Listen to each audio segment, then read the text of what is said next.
I'm honored to have such an illustrious group of speakers, Professor Yisrael Aumann, Rabbi Yitz Greenberg, Blue Greenberg, and my mother. Can you hear?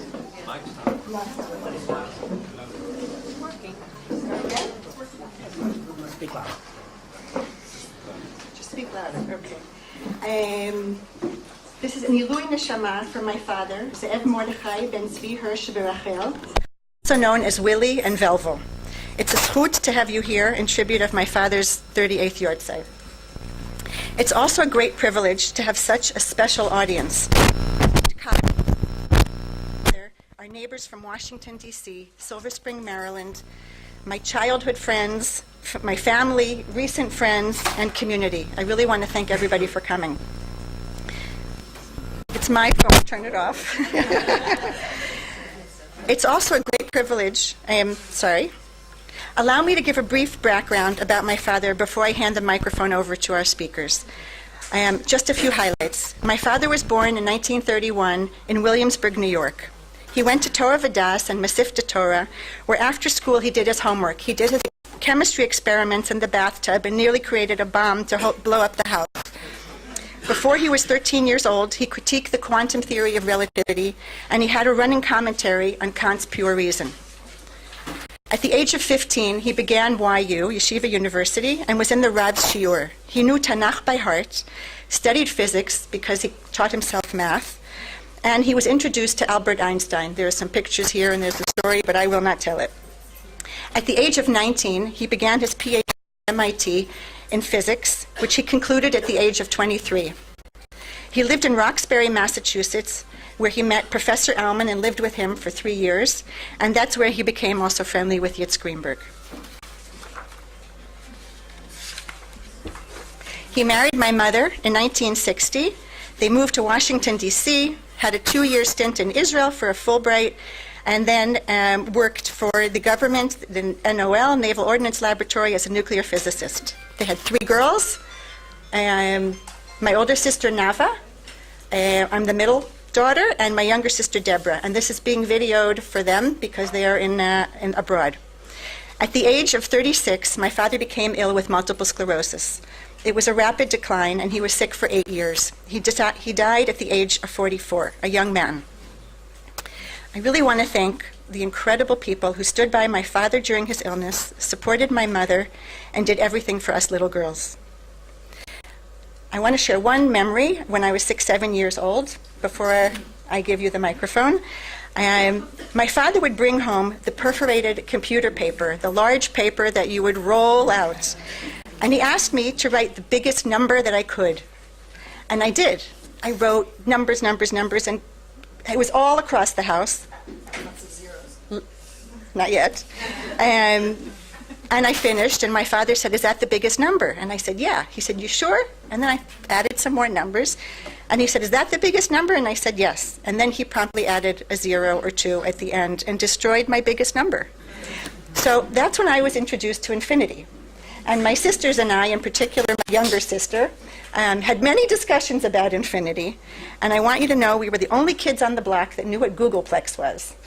So it's with this passion for numbers that I introduced Professor Yisrael Aumann, Professor of Mathematics from Hebrew University, founder of the Federman Center for Rationality at Hebrew University, member of many Academy of Arts and Sciences around the world, recipient of numerous prizes, including in 2005, became a Nobel laureate in economics. And it's with pride for their country and as well for this evening that I ask you to please come forward.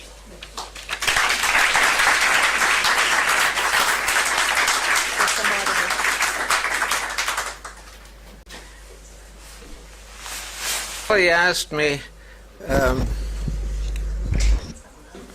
whether I have a bio, that she can use for introducing.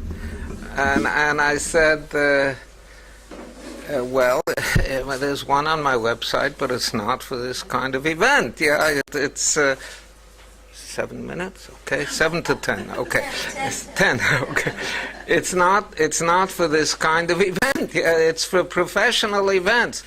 But she used it anyway, and it's utterly irrelevant. Yes, it's completely irrelevant. I was at last Friday morning. There was a Boker Bo Saba in my grandson's 1A class, yes, first grade class, Boker Bo Saba. So we were supposed to bring various things belonging to family, and then each of the sabot brought something or talked or so on, and the first Saba said, אני אלך הביתה ואני אגיד לכולם שאני ראיתי את פרופסור אומן. I hope some of you understand it. So I said, I interrupted him. I said, כאן אני לא פרופסור אומן, כאן אני סבא של זמר, כן? So I say to you, כאן אני לא פרופסור אומן, והביו הזה לא שייך. I'm sorry. Here I'm not Professor Oman, and this bio is irrelevant. Here I am Willy's roommate, okay? That's what I am over here. And we lived together not for 2 years, but for 3 years, because we had 2 years in Roxbury at the Oberndorfers, and we had 1 year in Cambridge at 333A Harvard Street, and that building, we had a ground floor apartment, and that building where we stayed still stands, or at least a few years ago when my son was doing a postdoc at Harvard. I went to visit him, and we went together to visit 333A Harvard Street, and sure enough, it was there, an old big brick building, maybe 6 or 7 stories high, and the ground floor was ours. I think we were there with Willy and me and Gus, I forgot his last name, and Willy's brother, and we were all there. So, and I'm very glad that Tali left me something to say about Willy, and that is his sense of humor, okay? And that's all I'm going to talk about, because Tali said it all. I mean, he was a big Talmid Chacham, and all the things that Tali mentioned, but I think his sense of humor was very, very special. But first, let me tell you a little bit about those years in Roxbury. We roomed with a family called Oberndorfer, and there was a mother and a father, and a daughter and a son, teenagers. And they had just 2 rooms for rent, which Willy and I took, and they had a tish on Shabbos. Okay, so they had a lot of young people came, and on Friday night, living in all kinds of other places. We actually lived in, but living in all kinds of other places, maybe 10 or a dozen young people studying, or I don't know exactly what they were doing in the Boston area, but probably studying. And it was a very beautiful Friday night, every Friday night. Now, these people were even more Yekish than Tali, because Tali announced this for 8 o'clock, and she started at 8:04, okay? But they were real Yekas, okay? Now, I have to tell you that in Germany, they came from Germany, and this was, just a few years after the 30s was the 1950 we arrived there, so this was just 11 years. And I didn't realize until lately how fast 11 years pass. But they pass really fast, and so they didn't the woman spoke with a heavily accented English, and the father spoke not a very good English, even worse than his wife. But anyway, in Germany, we sang Zmiras every Friday night, okay? Every Friday night, but only from Shabbat Breshit to Shabbat Hagadol, okay? Only because in the summer, like here, it gets too late to sing Zmiras, okay? And the young people over there in Boston, in Roxbury, we sat around the table and we sang Zmiras in May and in June on Friday night. And the father of the house said, "To what has the modern youth come? Zmiras in the summer." Okay, now let me just tell one or two stories that I heard from Willy. He said one day when we came back and had supper, and he said he met this elderly lady on the street of Roxbury, which was at that time a completely Jewish neighborhood, and now it's completely black. Okay, so he came home and he said this elderly lady stopped him, and she said to him, "Junger Mann, ihr redt Yiddish?" So Willy said, "Yeah." So she said, "What time is it?"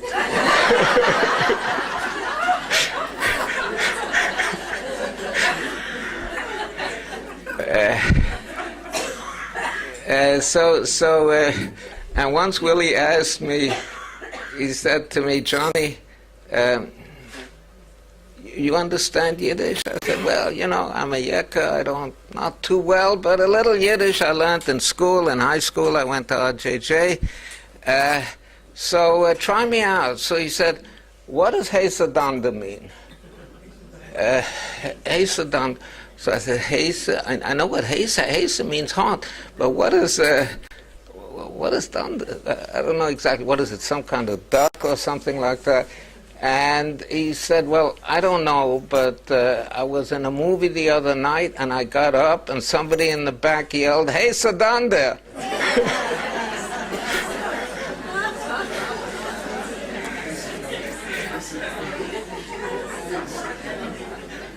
So that was Willy. Where did I leave my notes? I must. No. Here, there. So he had really a great sense of humor, which accompanied him and us all the time. That we were there. I'll mention two other items which I'd forgotten. I wrote them down over here. Or three other items, actually. When we lived in 333A Harvard Street, how many in this room know Leopold Flatto? Raise your hands. Oh, not so many. Okay. So Leo is a mathematician, and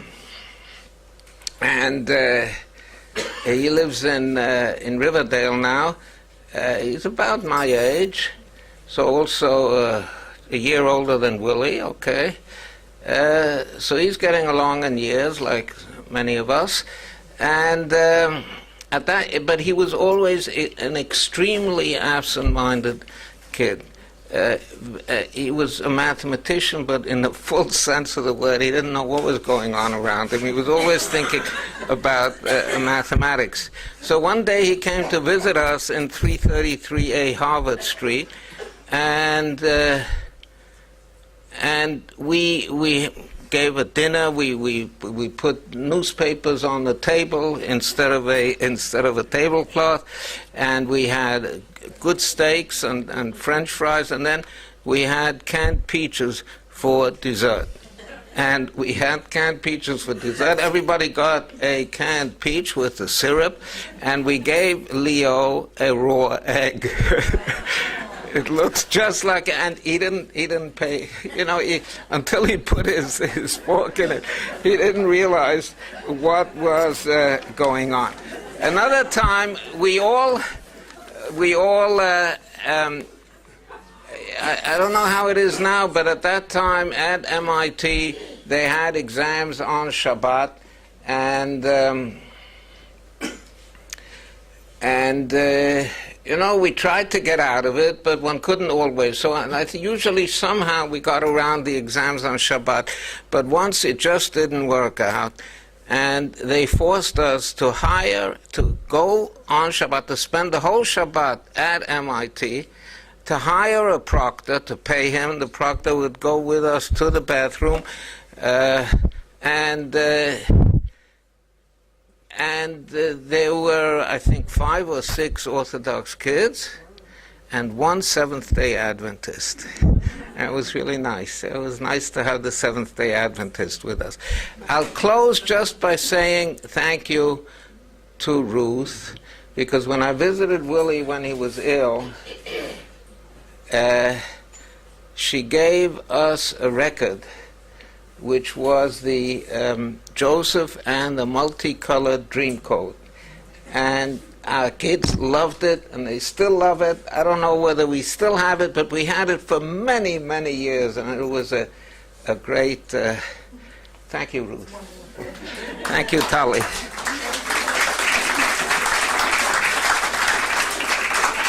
Mr. Elman. I'm still not used to this. Our next speaker, Rabbi Irving Yitz Greenberg, was larger than life to me when I was a little girl. We would spend lots of time at the Greenberg home, Shabbat, Seder, Thanksgiving. My sisters and I loved going to your home. We had major water fights, which I think seriously drained the Hudson River, and left you with a mess in your house.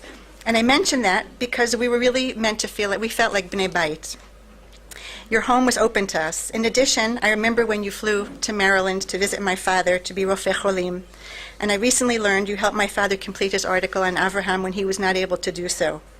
And on December 14th, 2014, a month ago, when I asked if you would consider speaking, which I felt was the epitome of chutzpah, within 24 hours you wrote, actually both of you wrote, within 24 hours, and said where, when, and what format. You're not just tall, you're a giant in my eyes. And so I welcome to the podium someone who not only speaks about Tikkun Olam, but does it. A rabbi, professor, Jewish thinker about God, Judaism, humankind, the Holocaust, the State of Israel, an activist in Jewish-Christian relations, and a builder of institutions and a leader of our community.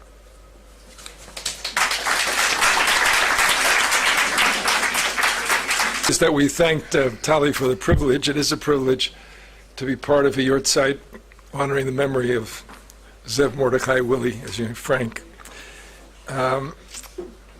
He was my dearest friend from 1953 when I met him to 1977 when he passed away untimely.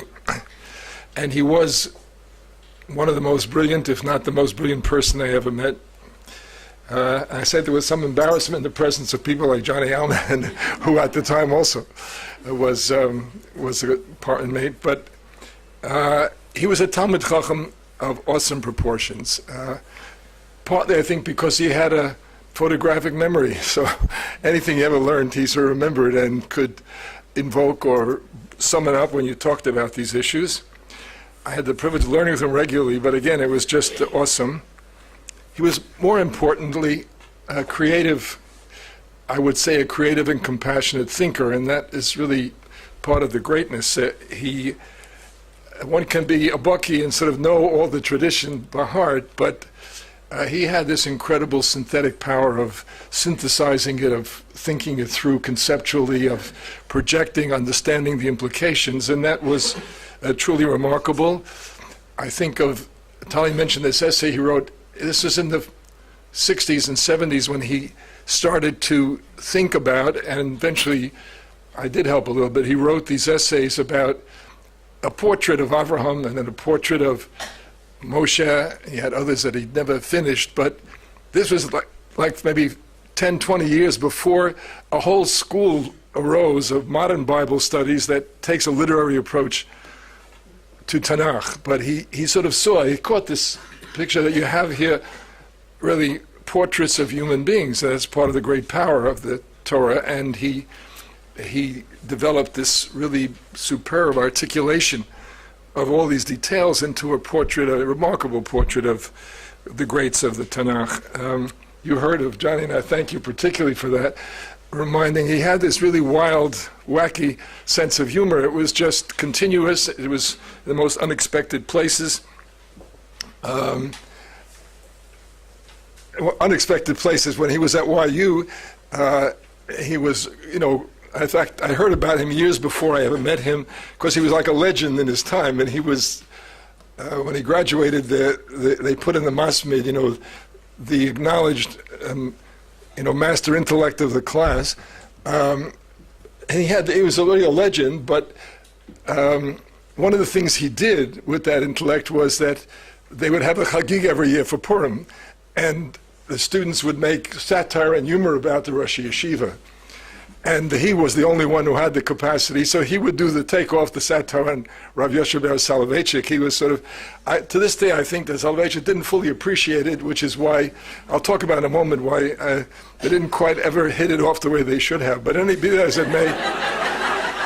as it may, I don't know why, I don't remember any of the other jokes. The one I remember is that 2 or 3 weeks before the Chagiga, the Rav gave this incredible annual drasha, which was always, 2 hours long and cosmic in its sweep and scope. And this was on the spirit of searching for God, or the religious spirit, how it's universal and you can find it anywhere.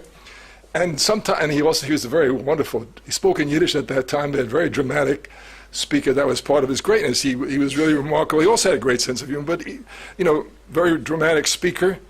And in the middle of the speech, he gets to this one, he says, "When the wilde Bedouinen, when the wild Bedouins, haben getanzt rund the Flammen, danced around the campfires, and geschrien, Yahoo!" They were seeking God. They were speaking of God. Anyway, so Zev, that Chagiga, did this satire takeoff on the whole speech, and one of the best moments, and he says, "And as it is said in Tanakh by the prophet, Yeshayahu." Anyway, it's not fair to remember somebody that way, but I just remember. Now his career, and or his non-career in Jewish studies, is what I often think about. Of course, and that's why I'm very grateful to Professor Aumann for reminding us that the humor and the great sense of humor is really what you remember and associate with him. To me, there's always been a strong sadness in the memory, partly because his life was cut off at 44, very untimely, but beyond that, because I always felt that was the Jewish career that never happened, to me symbolized what I chose to tell you, the topic of the evening, which is sort of the decline of modern Orthodoxy in the last 50, 60 years. I'll make it short, but that wasn't meant to be humorous, but it is. Straight down. Anyway, no. It was, if one could look back, one might say that was one of the most unexpected developments of Jewish history of the last century. The decline of modern Orthodoxy and the surge and growth of Haredi Orthodoxy.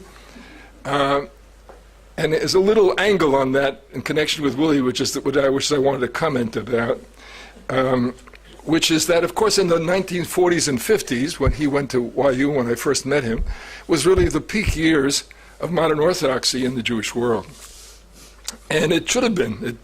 The 1960 National Jewish Population Study in America, for example, showed that Orthodoxy was 22% of the American national population, which was not the largest. It was larger than the other two denominations. The largest was actually the non-affiliated, or I should say the secular Jews. But within the denominations, Orthodoxy was not only the largest, but also the most influential. And the most interesting thing about that was estimated 2/3 to 3/4 of the Orthodox were modern Orthodox. And less than a quarter of that fraction probably was the Haredi community. In Israel, at the same time, of course, this was 1940s, 1948, the Declaration of the State. And again, if there's one moment of triumph and proof that modern Orthodoxy was right, religious Zionism was right, was of course that this incredible bet on Zionism, which the modern Orthodox minority took at great risk and at great sacrifice, because the early Zionists gave their lives and gave their commitments to build this yeshuv from almost nothing, in the face of opposition, hostility, excommunication from the more traditional group.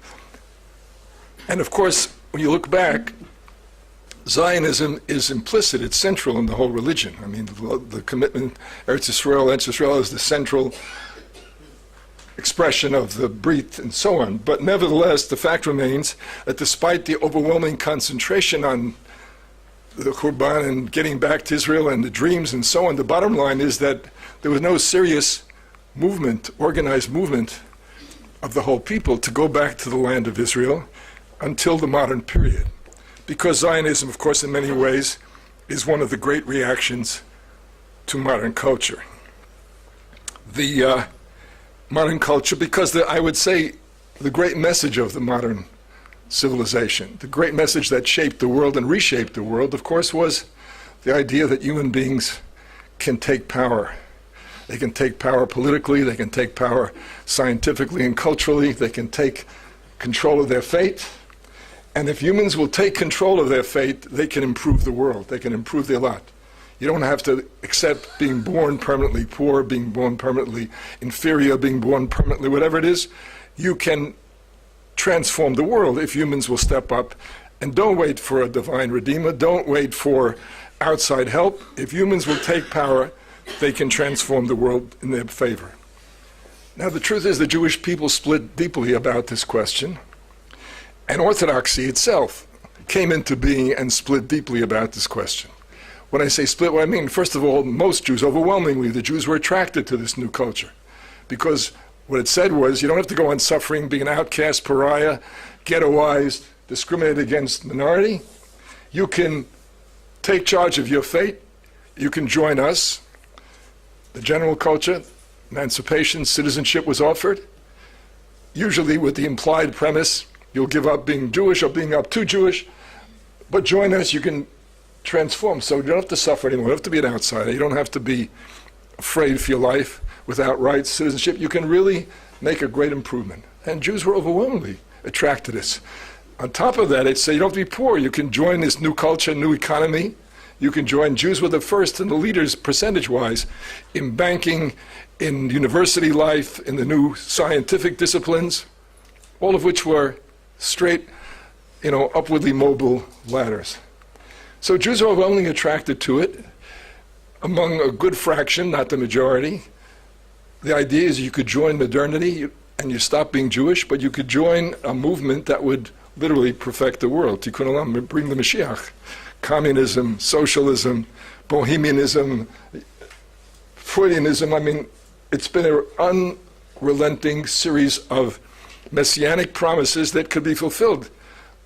Not like you dreamt and prayed, B'chol Yom Shiavo. This is, you can now step up, join us, and you can do it. So a good chunk of the Jewish people joined that.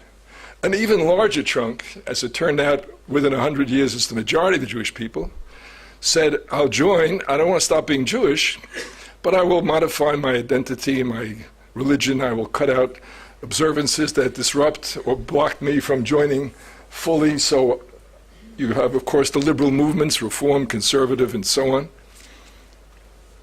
That was a very substantial block of the Jewish people, too. Of course, Orthodoxy, as I said, not only came into being, but it came into a split. Orthodoxy split between two groups. One group, which was a majority in numbers, particularly in Eastern Europe, which was less modern, of course, was what we today call Haredi Orthodoxy. And basically with the Haredim, and that's why they oppose Zionism too, they basically had two positions which together added up to no Zionism. The first position was simply, this culture is too attractive. If you join it, it's going to assimilate, it's going to destroy everybody. And you can't have a little bit, you know? If you have one, you can't stop at one. If you cut the length of your jacket, or if you cut the length of your beard or your payas, that's it. From there, there's no stop. It goes all the way to total assimilation. Rabbi Akiva Eiger wrote a letter to Napoleon saying, do not emancipate the Jewish people. We have a commitment from Sinai. We want to stay Jewish, and if you emancipate us, they will all assimilate. Don't emancipate. So the Haredi position was, we're not going to be emancipated. We're not going to join modernity because we are Omed Mushba for Omed V'Har Sinai. This is our priority commitment. And rather than be tempted or undermined, we're going to sit this one out. We're not going to join it under any circumstances.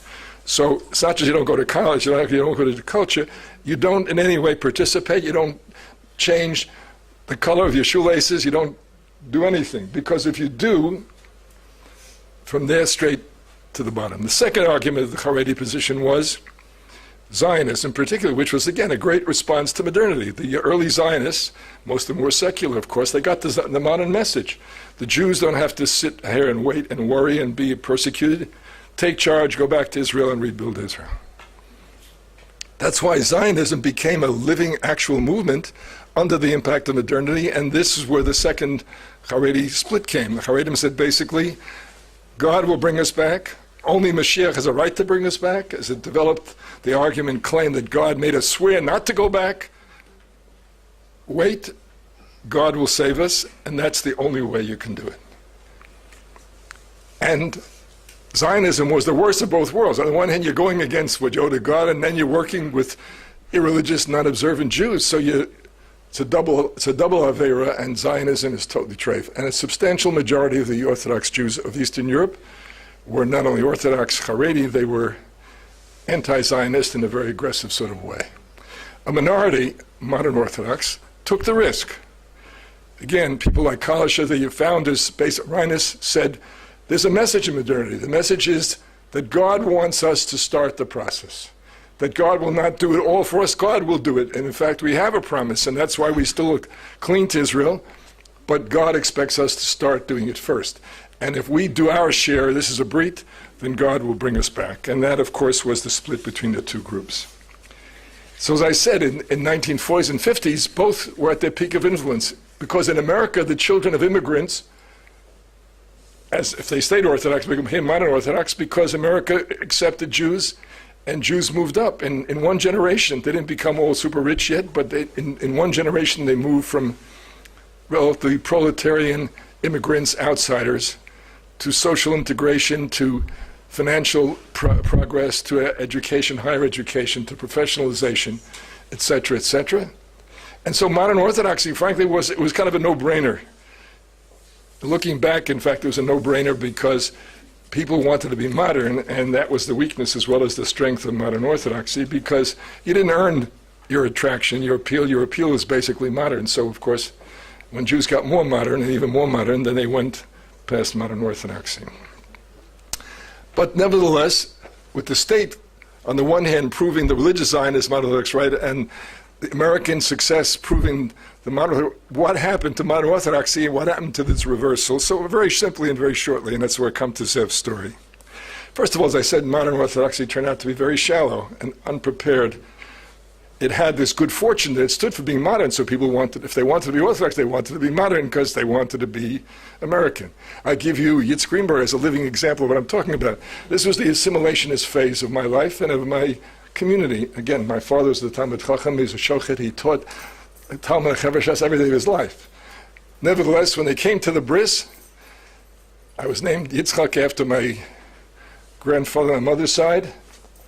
They came to the moment of truth of the bris, and they looked at each other and said, are we going to give Yitzchak a permanent stigma for the rest of his life? Yitzchak, his name, what kind of, that's not an American name, it's not acceptable. So they, on my birth certificate, they put Irving. I mean, that was an all-American name at the time. You never heard of Irving Washington, the great American writer, whatever. It was the all-American name. But of course, you know, the Gemara says that the Jews were redeemed from Egypt because they wouldn't change their name, because it's a statement of really of what you are dreaming of being. So I grew up dreaming of being an academic and going to Harvard, and becoming an all-American academic. That was my dream. Zev Willy Frank grew up in Williamsburg. And again, a poor family. And he went to Torah Vodaas, which was, in the yeshiva world, almost modern. In other words, they let you go to college at night, but that was about the extent of the modernity, but almost modern. And he was an Eloi. He was a genius. Really, he was the Goen Hador, and that word got out very early. So much to the shock of the Torah Vodaas and the rest of the community, he decided when he finished high school that he wants to go to Yeshiva University because he wanted to become an American. And he was already a brilliant mathematician, so he even had some ideas that maybe he would go into math or into physics, which of course he ended up doing. But side by side with that was this, and of course they didn't want to lose him. In fact, people who knew him were very upset. They felt this is the Gadol Hador coming, the next generation Gadol Hador, and he is leaving us to join the moderns, and they were very, very quite upset by it. Now, when Willy got to YU, and again he was brilliant, and as I said, a tremendous Talmud Chacham too. The school was trying to sell Albert Einstein and giving his name to the school for the Albert Einstein College of Medicine. So what they did was they sent a group of 2 students and faculty to meet Einstein to impress him what a great school it is.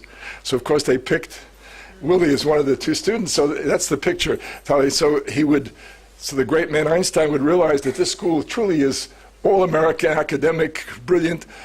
He had, at the age of 12 or 13, written a critique of the Einstein's special theory of relativity. I mean, so it's a great conversation. In fact, this is not true. I have no proof. He did agree to give his name to Einstein. I was always convinced it's because he was so impressed with Willy, but I have no proof of that. But my example again of what the school thought about him. Now, what's the connection of Willy and modern Orthodoxy? Of course, Rabbi Soloveitch's greatness was that he represented a genuine modern Orthodoxy, that is to say, a synthesis of modernity and Orthodoxy. It's not just that he went to college or got a PhD. It's that his intellectual development as a modern Jew, that his philosophic thinking totally transformed, enriched his understanding of Torah, the kinds of questions he could ask, the kind of hashkafa, understanding of religion that he could articulate. It was just, frankly, it was major league because it was modern. It was able to stand up and persuade you and move you as a Jew in the connection. If you had a serious exposure to modernity, it was even more moving. And if you didn't, frankly, most of the other Rosh Yeshivas were teaching you Talmud that looked pedestrian, detailed, lacked breadth, lacked vision, lacked hashkafa implications. It wasn't very exciting in the competition. Now, I have to say, this is partly hindsight, because I came to yeshiva myself. I didn't go to yeshiva university, but I came to teach there later, and what I'm saying now in part reflects what I learned later, but I believe it's correct. He came into the Rav Shir, and in my judgment should have been, and obviously was, the one person I've met to this day who I felt could have literally taken Rabbi Soloveitch's place, by which I mean to say, a Lamdan of that proportion, an Eloi with analytic powers of that capacity, who matched it with, yes, a sense of philosophy and hashkafa and breadth of vision. To which I would add, Willy was an absolutely voracious reader. He read it and everything. I mean, again, what he knew as an expert on. Ruth told me the first date they had, she ended up hearing about black holes. Who knew about black holes in 1959? I mean, but that was close to his field of interest. But I can't think of conversations. Again, it's almost humorous. In fact, once he did a kind of on the spot, a kind of a satire.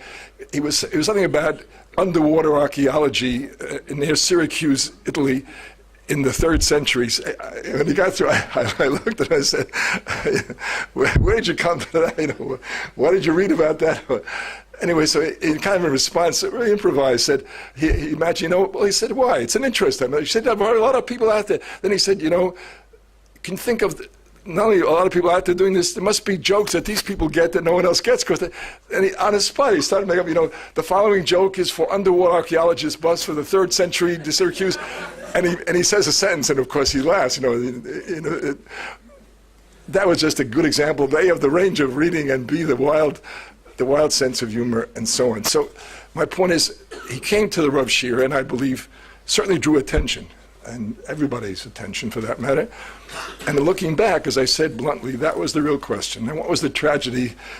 Modern Orthodoxy never came to grips with the simple reality that if you educate your sons and daughters, those days your sons primarily, if you educate your sons, that means they can go into medicine, they can go into law, they can go into professions. Then, frankly, if you want them to be Rosh Yeshiva, you're going to have to pay a decent salary. Now, why you, of course, because it was an assimilating school, like I was assimilating too, so why you was just the opposite. Einstein, the college, which was totally non-sectarian, had the highest salaries. And in reverse order, the more Jewish you are, the lower your salary. So I taught in the college, which was the next to the lowest salary, but I was a rich man compared to the Rosh Yeshiva, who got paid peanuts. So again, you can't, on the one hand, give people the capacity to go out and earn a lot of money and support their family with dignity, and on the other hand, expect them to stay and do this unless what?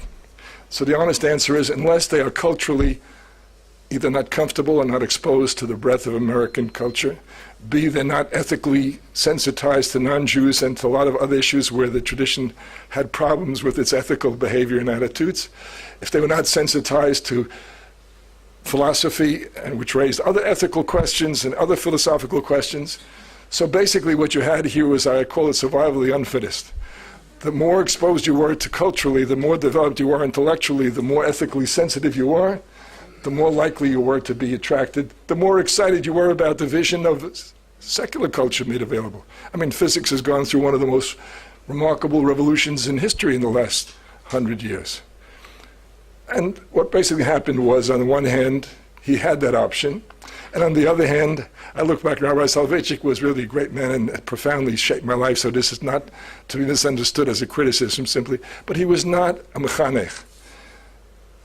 In other words, he gave his lectures that were brilliant, they were challenging intellectually, but he did not have the patience to check on whether you did your homework. He did not have the patience to get you to be disciplined. He did not have the patience, for you to go off on your own directions and, explore your own things and ignore or be slow to respond to his particular interests. And Willy was a great, great person, but totally undisciplined. It doesn't matter because he would not study all semester long, and the night before he'd read the text and remember the Holy Bahar and he'd get 100 on the exam. It wasn't important. And in fact, he ended up with a PhD the same way, sort of at the last minute got around to writing it, but in the meantime he covered 20 other fields, and very nicely so. Rob didn't get that. he didn't go for that in a big way, let's put it that way. He didn't have the patience, and it really showed up a few times late for the shiur, and a couple of times maybe unprepared, I'm not sure. Be that as it may, instead of someone saying, sit down here, we need you, we have nobody like this anywhere in sight who could follow the Rav in all these ways, not just in the alumnus, but in the philosophy and hashkafa and these things. Stay with us, and we have a next generation.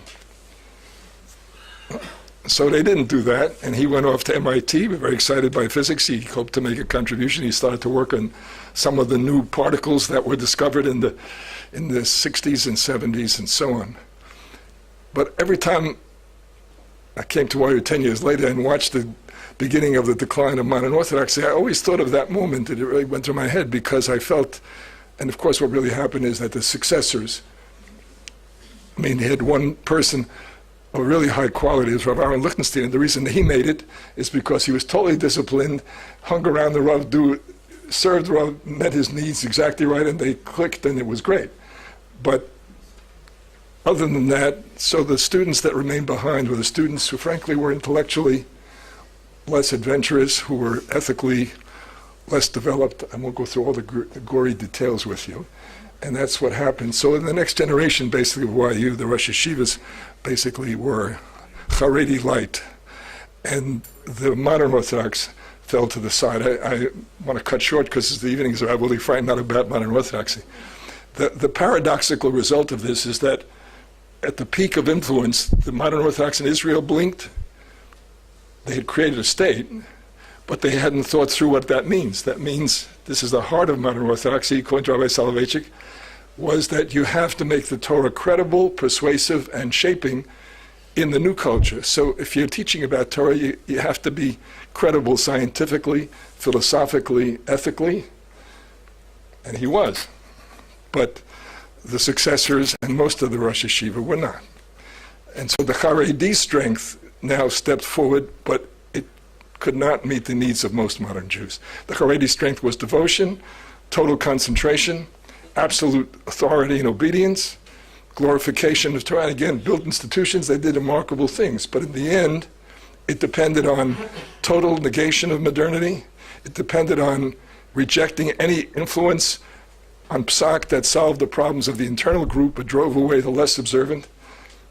And you wanted that because they would be less tempting to undermine your position.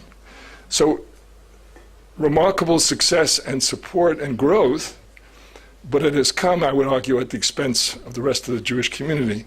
Again, the best example in Israel, of course, is that the draft exemption, which ended up being an exemption for tens of thousands of people, and basically meant that the religious Jews were not taking responsibility for state. And of course the defense was, again, it's a perfect example of pre-modern thinking. If we learn Torah, Torah Megina, the Torah will protect the Jewish state. Well, if God forbid tomorrow morning we didn't have an Israeli army, but we all sat and learned Gemara together, that's where we'd be when they'd come in and cut us all with axes and finish us off 1, 2, 3. So in a certain sense, that's the paradox, that the failure of modern orthodoxy was not just sad for modern orthodoxy, it really weakened the capacity of the total Jewish people to meet its historical challenge. So I finish with the thought that the only thing that cheers me up personally about this development is that, of course, since I believe the Torah is eternal, and as the Rav argued correctly, it does and can and will perform in this culture as well, little by little and step by step, and it's in Israel even more than America, there has been the growth of what I'd call a postmodern orthodoxy that is willing, Tamar Ross is right here, serious theologians who are prepared to deal with the challenge of change, historical change, transformation, with the ethical issues of women and other questions, which modern orthodoxy would have had to do if it would have taken itself seriously, but out of panic, backed away and retreated to the Haredi position in so many areas and so many.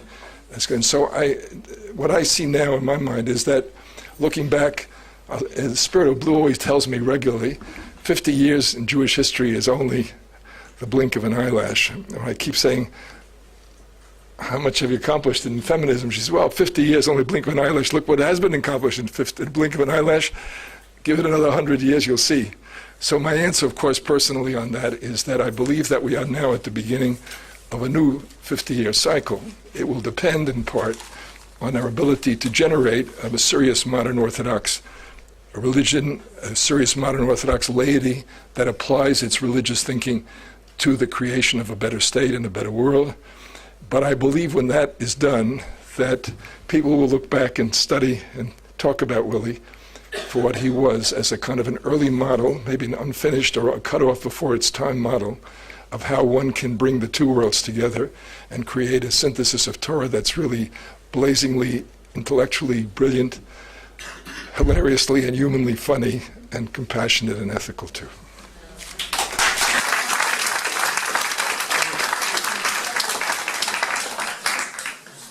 Thank you very, very much. I'm glad this is being videoed, because if my sisters asked me what you spoke about, I wouldn't be able to give it justice.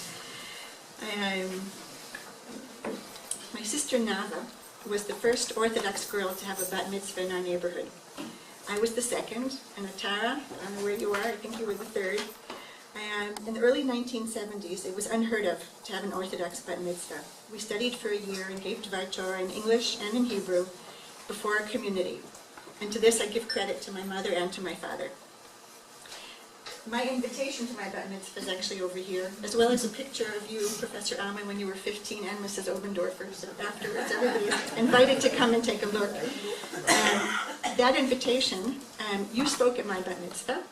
I was the main speaker, and you gave the closing remarks. So tonight we're doing a tikkun, and in a moment you'll be the featured speaker.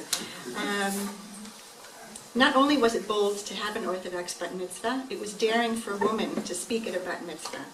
And since the 1970s, you dared. You're a recognized pioneer of Orthodox feminism, a well-known author of books, articles, lecture on contemporary issues, sitting on many committees and boards, too many to read from, co-founder of JAFA, Jewish Orthodox Feminist Alliance, which explores ways to reconcile the principles of feminism with the observance of Jewish law. And you build bridges between women of different faiths and politics. Blue, you're a personal role model to me. Somehow, when I read your books, I feel like you're talking to me personally. I read a piece to my mother yesterday, and I said I wanted to read it out loud, but it was too long. You're in my head. It's an honor to have you here to speak tonight. My father would have wanted a woman on the panel, and you would have wanted a close friend like you. Thank you. It is certainly an honor for me to be here as well.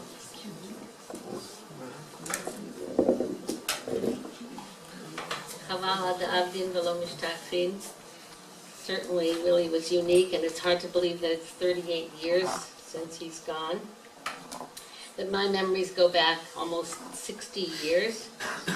I met him when we were engaged, and then we lived in Waltham and in Harvard. He wasn't married at the time, and he certainly was a brilliant scholar and student, but he did not have his head in the clouds. He wasn't Leo Flato. And recently, Yitz and I visited his his husband was sitting Shiva, and we met Zeev, who's named after Willy, his grandson, and somehow or other there was that brilliant mind just playing itself out again. Willy wasn't interested in style or fancy stuff, but he did appreciate home cooking, and so we got to see him pretty often in Waltham, and then at 264 South Street, 264 Harvard Street, down the block, and then in Washington Heights, where we live. And he was always most gracious. You could give him a home-cooked meal of simple, and he was always so flattering and appreciative each time. But I, too, remember best of all his sense of humor. And I remember his laughter at his own jokes, which was also infectious. His bar mitzvah speech, which you'll see here, his Purim Torah, these were classics, and just many funny memories, but I'll just tell you one that I always remembered, which was that we had a parakeet. The first year of our marriage, I had a student in Talmud Torah, and he had a bird, a parakeet, and he was allergic to the parakeet, and he wanted to find a nice Jewish home for his parakeet, and so we got him. And he used to come out, we used to let him out of the cage a lot when he was at home, and he would sit on my shoulder, and no matter what, Willy would come in and he'd say, "Get that chirp off your shoulder." Get that chirp off your shoulder. So above all, he was, above his brilliance, above his creativity, above his sense of humor, he was just a very, very kind person, just kind and gentle person. After he married Ruth, she dressed him very properly and gave him home-cooked meals every day. And he didn't lose his brilliance or his humor, but she added spiff and grace to his life. And his proudest feelings was being the father of 3 children. We have a beautiful picture at home of Willy holding Devori. I think you must have taken the picture. No, you're in one of the pictures, Ruth. You must have taken one picture. He's holding Devori and Ruth and 2 little girls, and tremendous pride and joy on his face. So it was a huge blow when he was diagnosed, and with MS that would take him many years later, not that many years later, 8 years later. The yahrzeit for Willy wouldn't be complete without mentioning Ruth's care for those 8 years. And no wife took better care, gave love, gave him dignity, and did a lot of physical work while raising 3 young daughters. Willy was a big man, and it was a lot of physical work. And she did all this with total devotion and was a model for so many people. So we remember him and we remember those years of her care and love. So my topic is a sort of a narrow window of what Yitz has talked about globally, but I think I have a fairly, and we are at a crossroads, which I'll come to in a moment. Oh, I forgot to start my watch. Tali. 10 minutes. I'll zoom. Okay, so what was, I want to say what was very briefly because I think there are people of a generation younger than mine who have no idea that in one generation, it's like ancient history what there was in terms of learning. Although we inherited a great rabbinic tradition, the study, especially the study of Talmud, there was no such thing as Talmud study for women. I grew up in a home where my father was a Talmud scholar, had a shiur every single morning before he went off to work. But my sisters and I and my family moved from Seattle, Washington to New York for better education for their daughters, but we never studied Talmud at all. In terms of leadership, there were, because learning, the access route to leadership, which was learning, was closed off. There were no female religious leaders, certainly no female rabbis, no women's religious organizations had to be formed because women had no role in the men's organizations. On the stationery of Amit Women, and I shouldn't even say Amit Women, and Mizrahi Women it was then. On my own personal stationery, it was Mrs. Irving Greenberg, and the president of Mizrahi was Mrs. Louis Schreiber, etc. Women weren't principals of day schools or any institutions, and they weren't on religious committees of shuls. The all-male dais at religious organizations was commonplace. In synagogue life, women felt, or didn't even feel that they were at the periphery. They just simply were at the periphery. And if you could see from a balcony, you were in a modern shul. And if you couldn't see from the balcony, you were in an older shul.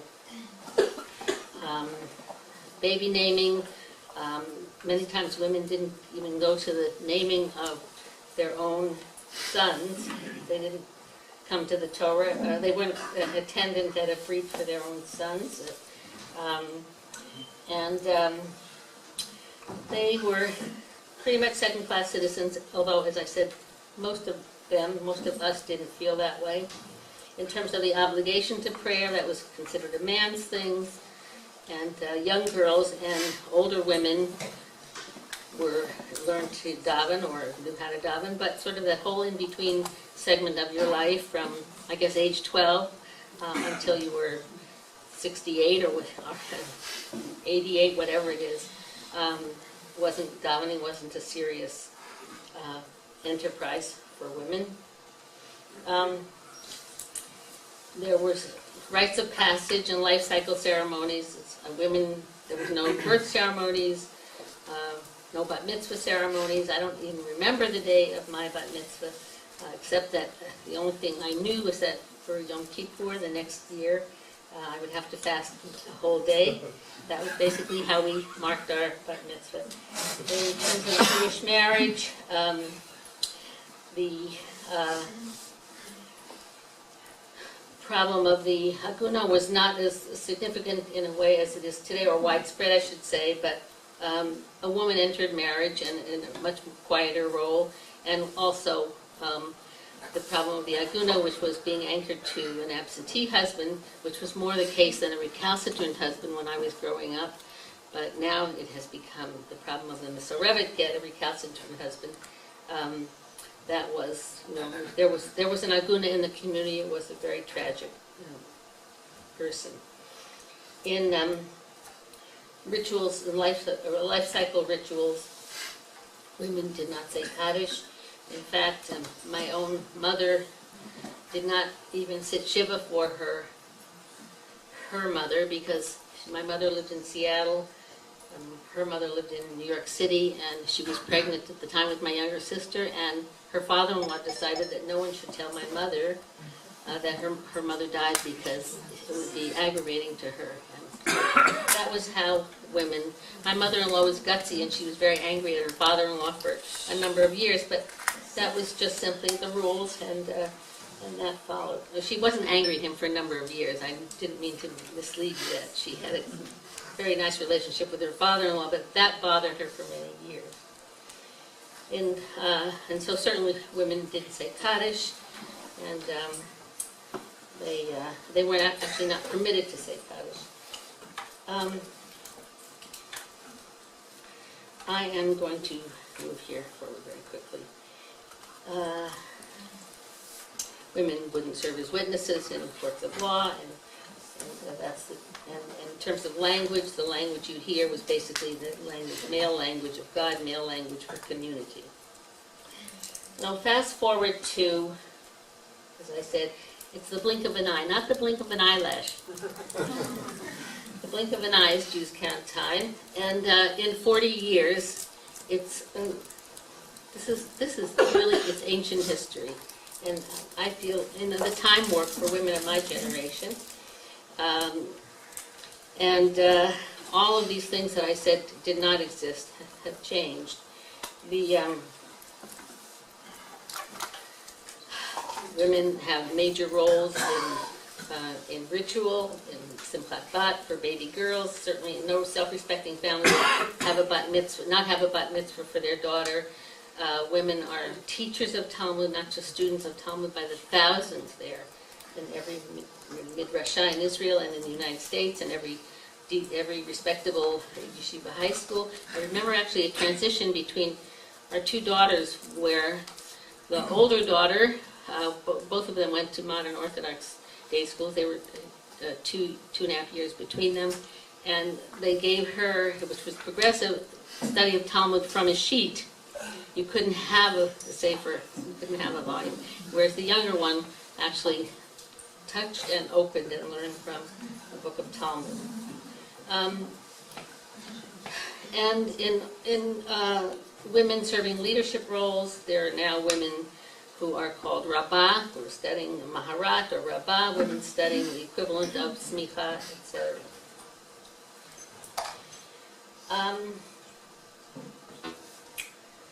So there's been active progress for Agunot in the last 40 years, and that is that Agunot have become, especially Rusarova Get, have become the interest group of the community. There's a great deal of sympathy for them. There's been shul shunning, as it's called, where a recalcitrant husband is not invited to Kiddush or doesn't get aliyot. That's a communal way of punishing. There are organizations that do prepare. Our organization in the United States does public rallies. And there certainly has been prenuptial agreements, which have been on the communal agenda actually for 30 years now. So I want to say that in all the areas that I mentioned, there has been great progress.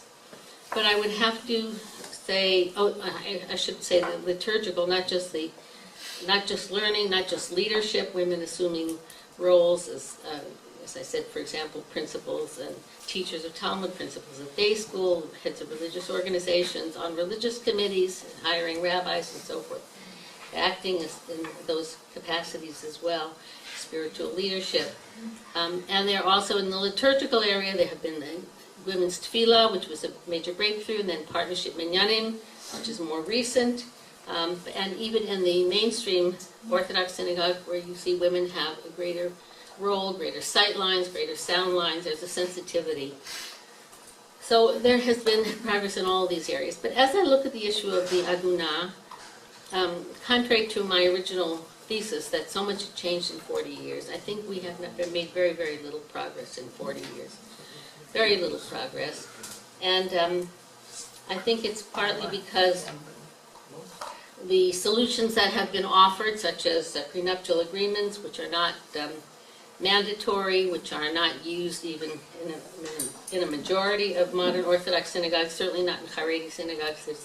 And of course, the postnuptial agreements, which is an alternative to people who have married without benefit of any coverage. Recently, a study was done at Bar Ilan University that showed that in the Israeli courts, women who come through the Israeli courts seeking a divorce, 1 out of every 3 women is threatened with igun unless she makes some compromise. She doesn't become an aguna because she gives her half of the apartment up or gives better custody arrangements or gives up mezonot or whatever it is. So women who are able to settle quickly and cleanly feel they'll pay that price rather than make themselves vulnerable. And 1 out of every 2 women in the Haredi community who come through the religious courts. So the problem remains a serious problem, and there hasn't been great progress. The prenuptial agreement, I say, will be a systemic solution in 50 years. 50 years after it becomes mandatory, it might become a systemic solution. Meanwhile, there is not really progress there. However, there is progress on the formation of an international Beit Din that was formed first in Israel. It wasn't able to gain acceptance in Israel, and Rabbi Simcha Kraus, who is the Beit Din, moved to America and has been conducting the Beit Din, and it's right now just in the process of resolving 14 cases that have come before it, and it's met with a great deal of opposition, but I think that when his halachic work is examined carefully, and it's in the process of being made totally transparent, I think that will be a major step forward in the resolution of the Aguna problem. How did all this happen? I want to say 3 things. One is that we have decentralized authority. So some of the things I told you about, for example, teaching Talmud in high school to girls, that happened in 2 yeshivot, and then in 4, and then in 4 more that had said, no, it's asur, 10 years later. Even in the Haredi community now, girls are studying things that were forbidden to them 40 years ago. Secondly, it is, so the decentralized authority that's a feature of post-Bayit Sheni, I can say that, Judaism serves us well. Secondly, the process of interpretation, which is inherent to Judaism, halachic interpretation, is a process that makes us feel continuous with the past, even as we make mid-course corrections and move forward. And third, I think, is that, of course, we live in a time of the influence, the significant influence of the feminist movement, although some people object to the fact that gender equality comes from the outside and say it's not pure. It is just a feature of Jewish life, of diaspora life, of Judaism open to the best values of contemporaneous societies. And I think that has to be acknowledged as being a positive force in Yiddishkeit. So we are at a crossroads. How are we at a crossroads?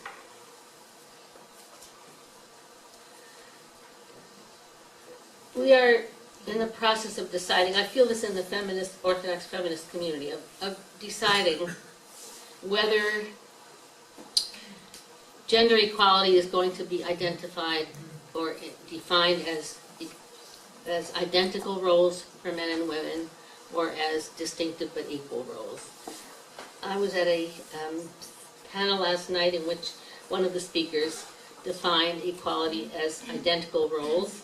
I define it as distinctive but equal roles. I do believe there is room, and not only room, but it's sort of fits the human psyche and maybe the sacred definition of male and female, that there can be distinctive roles, and yet they have male and female roles. Male and female are distinctive beyond biology, and that we have to sort this out, community, halachic leadership, looking at the sources carefully, and that I am very hopeful.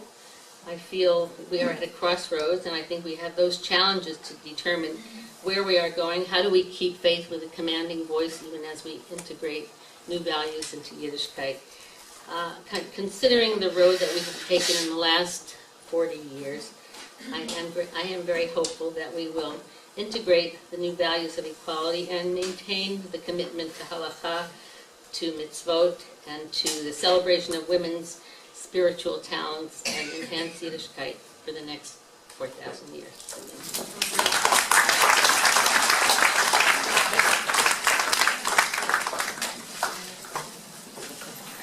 Thank you, Blue. Ima, we're going to conclude the program with my mother. It's an honor for me to call up my mother, Ruth Frank. As impressive as the speakers were before you, they're not my mother. You are resilient and vibrant. I've learned so much from you and still rely on you, and a special thank you for helping me put this evening together.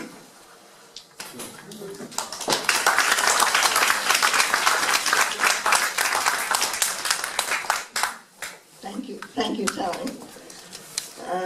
Thank you, Yitzhak Blue and Yisrael Alman, for gracing this evening and making this 38th Yortzeit a memorable one and a very, very special one for all of us. Blue, there was a story with the smelly eggs, and I thought you might tell that one. You know what I'm referring to? No. The poached okay, it was an egg. At some point, the Greenbergs decided to give Zev Frank an egg poacher. I don't quite know why, but then Zev Frank wanted to thank the Greenbergs for this egg poacher, and so what he did was to hard boil a bunch of eggs and put them in this poacher with the thank you written on the eggs and mail it off to the Greenbergs. Well, it took not a day and not 2 days and not 3 days until the mailman appeared at their doorstep saying, "There's a package here for you." I remember that was one of many, many, many stories. I married a man who was a legend, already in his 20s because of his brilliance, his learning, and everything that was said about him tonight. But one quality that I would like to mention is his humility. And though he was recognized as so brilliant and so special, he really was the epitome of Havei kabel kol adam b'sever panim yafot. And he just had that ability to relate to people, respect people, and make everybody feel as though they were special and important. Our first date was a hot Saturday night in June, a blind date, and June dates on a Saturday night, would tend to be kind of late.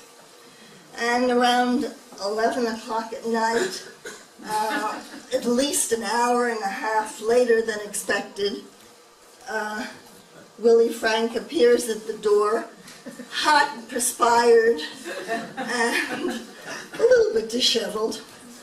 And what are we going to do at this hour of the night? Well, the only thing we could think of was my parents had a summer house up in Connecticut. We said, we'll take a ride and visit my parents in Connecticut. And so I get into the car and I begin to learn about black holes in space, the importance of capturing Adolf Eichmann. I was bowled over, enthralled, and I think knew at that moment that it would be very exciting and very special to have Zev, as I kind of renamed him, have him as a partner. We had, excuse me, we had 8 good years, 2 of which we spent here in Israel, always planning our future aliyah. At that time, we were fortunate enough to have a lovely 3 daughters. And today, we have Ziv, whom you mentioned, a very brilliant grandson living in New York City, who we look forward to having with us next year at Hebrew University, and a granddaughter, a chayelet, whose name is Noah Zimra, and Zimra is for Zev Mordechai. So we have that nachat. The next 8 years were not as good, and thanks to many of you, very good friends, sitting here in the audience, and I don't dare start naming, the Silver Spring community in Maryland and the good friends really kept all of us going, and for this we are most appreciative. Tali, no words to say. You conceived of this, you executed, Yasher Koach, and thank you.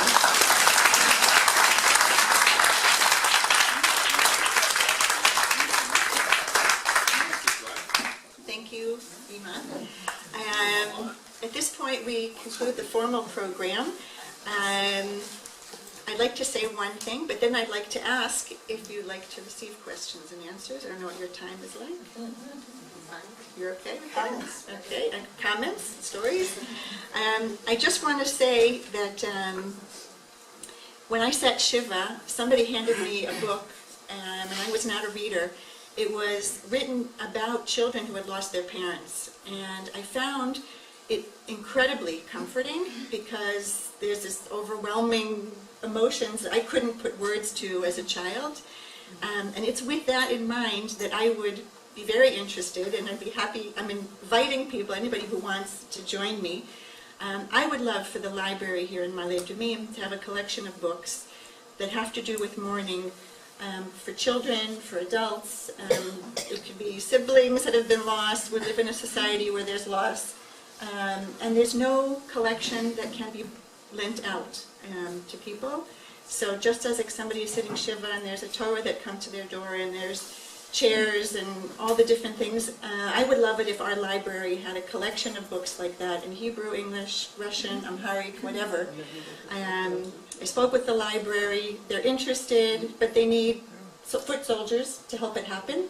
I'd like to turn to the Rabbanut as well and ask them. It can be everything from halachic to stories to psychology. So I have a piece of paper and a pen. I'll put it up here. If anybody's interested, I'd be happy to get something like that off the ground. And do you want to mention the handout? Okay. So there are pictures up here. You're welcome to peruse through them. And some books. My mother printed my father's bar mitzvah speech. It's Yiddish. It's a play on words. I believe on the other side are some puns that he also enjoyed, some of them, that were done also with David Scheinfeld, Zichrono Livracha. So I want to thank really everybody for coming tonight, and if there are, what's that? There's food in the back. There's some food, if there's left, water, tea, cookies, etc. And I want to thank the people that offered to bake and brought things. It's late. We know that we promised everybody 9:30, so Right. people can Okay. vote with their feet, which is ask question or not ask question. So I will say thank you to everybody for coming, and if you're interested in questions or how to get the speakers on the fly, thank you very much.